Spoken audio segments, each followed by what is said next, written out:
Verpackungen werden meist nur einmal verwendet und dann einfach weggeschmissen. Aber gibt es denn keine andere Möglichkeit, das Material wiederzuverwenden?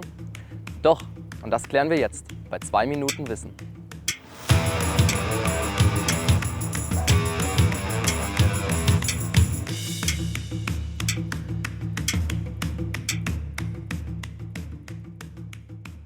Für eine Wiederverwertung werden die Plastikverpackungen zunächst klein gehäckselt. Das gewonnene Granulat wird dann im Extruder weiterverarbeitet. Hier wird es bei 205 Grad Celsius aufgeschmolzen und durch eine Düse gedrückt. Nach der Kühlung im Wasserbad wird das erstarrte Material auf eine Spule aufgewickelt. Der hergestellte Strang, wir nennen es Filament, kann für verschiedene Anwendungen verwendet werden.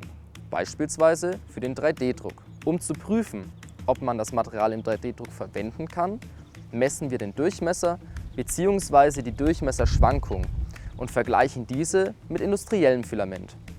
Und wie ihr sehen könnt, ist es fast identisch. Perfekt! Dann können wir jetzt das recycelte Material in den 3D-Drucker einbauen.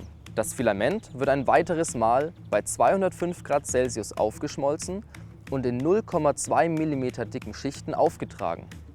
So entsteht hier nach und nach diese hübsche Blumenvase. Aus Druckabfällen oder Fehldrucken können wir mit dem Häcksler ohne Probleme wieder neues Filament herstellen, ohne dass wir Material verschwenden müssen.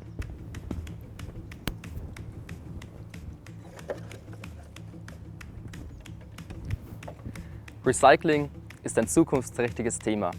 Hilf uns dabei, alle Möglichkeiten zu erforschen und studiere an der FAU.